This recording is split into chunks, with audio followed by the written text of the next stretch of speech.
Telangana assembly శీతాకాల సమావేశాలు ప్రారంభమయ్యాయి. ఈ సమావేశాలకు ప్రధాన ప్రతిపక్ష నేత కేసీఆర్ వచ్చి కేవలం 5 నిమిషాలు మాత్రమే ఉండి వెళ్లిపోయారు. ఈ అసెంబ్లీ సమావేశాలపై చర్చించేందుకు మనతో పాటు సీనియర్ జర్నలిస్ట్ షారీ గారు మనతో ఉన్నారు. వారితో మాట్లాడదాం.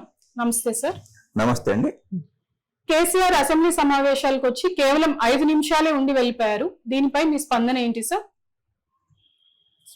ఒక్కటమ్మా, ఒక ప్రధాన ప్రతిపక్ష నేతగా వచ్చి వెళ్ళడం అనేది ఆయన బాధ్యతా రాహిత్యానికి నిదర్శనం కనిపిస్తుంది. కాకపోతే ఇటీవల ఆయన ఆరోగ్యం సరిగా లేదు కాబట్టి ఆరోగ్యం సహకరించకుండా వెళ్ళిండా, లేకపోతే నేను ఇంతకుముందు సీఎం కదా ఇక్కడ ప్రతిపక్ష నేతగా ఎందుకు కూర్చోవాలి అనే ఇగోతో వెళ్ళిండా అనేది ఆయన వ్యక్తిత్వం మీద ఆధారపడుతుంది. కాబట్టి ఆయన వెళ్ళడం మాత్రం బాధ్యరాహిత్యం, 100% బాధ్యరాహిత్యం. ఇప్పుడు ఆరోగ్యం బాలేదు అని వెళ్ళుంటారు అని అనుకుంటున్నాము. ఇంతకు ముందు కూడా బడ్జెట్ సమావేశాల్లో కానీ, గవర్నర్ వచ్చినప్పుడు కానీ, ఇలా అంతకు ముందు కూడా 2 సార్లు కూడా వెళ్ళారు. ఇది 3వ సారి ఇలా వెళ్ళడం అని అంటున్నారు కదా సార్. ఆయనకు మొదటి నుంచి ఆరోగ్యం బాగోలేదు. వాస్తవానికి తెలంగాణ ఉద్యమంలో పాల్గొని నిరాదీక్ష చేసిన కంచె మొదలు పెడితే ఆయన ఆరోగ్యం ఎప్పుడు బాగోలేదు. మెడిసిన్ వార్తలను మనం వింటున్నాం. ఇటీవల ప్రధానికి కూడా ఫోన్ చేసి ఆరా తీసుకుంటేనే వార్తలు వచ్చినాయి. కాబట్టి మరి అది ఎక్కువని అయిందా, లేకపోతే అతనిలో ఉన్న శాశ్వతమైన ఇగో ఉంది, అతను ఎవరిగా ప్రశ్నిస్తే భరించలేని తత్వం ఉంది ఆయన దగ్గర. కాబట్టి దాన్ని దృష్టిలో పెట్టుకొని ఇగోయిస్ట్గా వెళ్ళిండా. ఇగోయిస్ట్గా వెళ్తే మాత్రం 100% అది బాధ్యత రాహిత్యమే.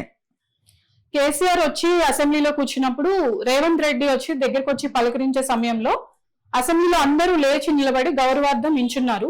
కేటీఆర్ మాత్రం నించోలేదు. దీనిపై ఏమంటారు మీరు?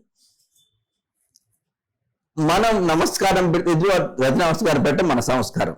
ఇక్కడ ఆయన సంస్కారం బయటపడింది. ఎందుకంటే ఒక ముఖ్యమంత్రి అయి ఉండి రేవంత్ రెడ్డి ప్రతిపక్ష నాయకుడికి వెళ్ళి అతన్ని పలకరించి అతన్ని వచ్చినప్పుడు అసెంబ్లీ మొత్తం లేచి నిలబడ్డది.